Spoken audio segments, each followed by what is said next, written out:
जैसा कि हम सभी जानते हैं, अंग्रेजी शासन ने भारत देश पर अपनी हुकूमत चलाई, जिससे परेशान होकर कई क्रांतिकारियों ने आवाज़ उठाई। उस समय लोगों के लिए ये यकीन कर पाना मुश्किल होगा कि कोई अंग्रेज़ भी उनका साथ दे सकता है। लेकिन एनी बेसेंट उन अंग्रेज़ी महिलाओं में से थी जो विदेशी तो ज़रूर थी, लेकिन उनका दिल इंडिया से जुड़ा था। तो चलिए जानते हैं इस शख्सियत के बारे में। एनी बेसेंट का पूरा नाम एनी वुड बेसेंट था।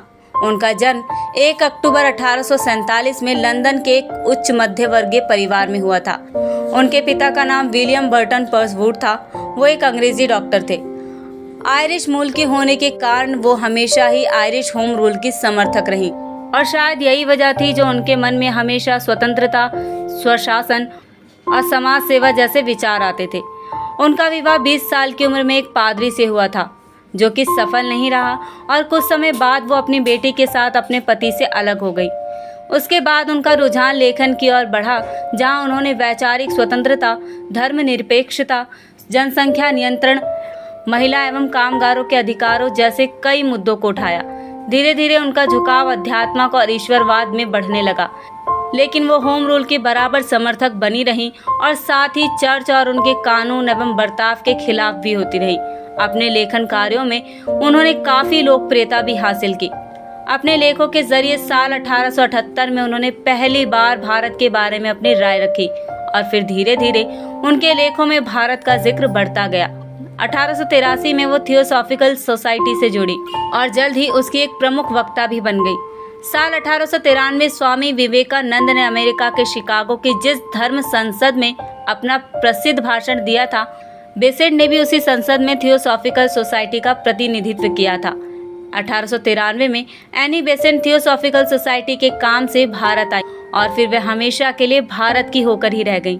उन पर भारतीय अध्यात्मक और दर्शन का गहरा प्रभाव पड़ा।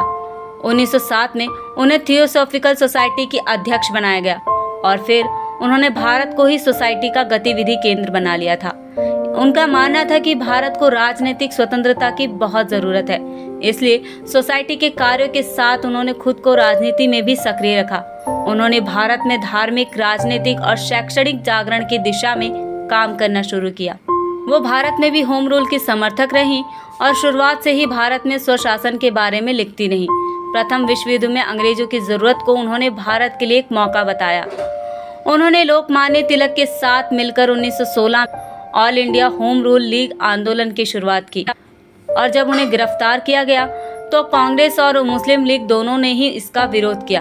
अंततः अंग्रेजों को हार मानकर उन्हें रिहा करना पड़ा। रिहाई के बाद पूरे देश ने एनी बेसेंट का स्वागत किया। वो इतनी लोकप्रिय थी कि खुद महात्मा गांधी और पंडित जवाहरलाल नेहरू ने भी उनकी तारीफ की थी। साल 1917 में वे आयरिश मूल की होते हुए भी कांग्रेस की अध्यक्ष चुनी गई थी। 20 सितंबर 1933 को 85 साल की उम्र में उन्होंने देश को अलविदा कह दिया। तो कैसी लगी आपको एनी वुड बेसेंट से जुड़ी ये जानकारी? हमें कमेंट में ज़रूर बताएं। जानकारी पसंद आई हो तो वीडियो को लाइक करना ना भूलें।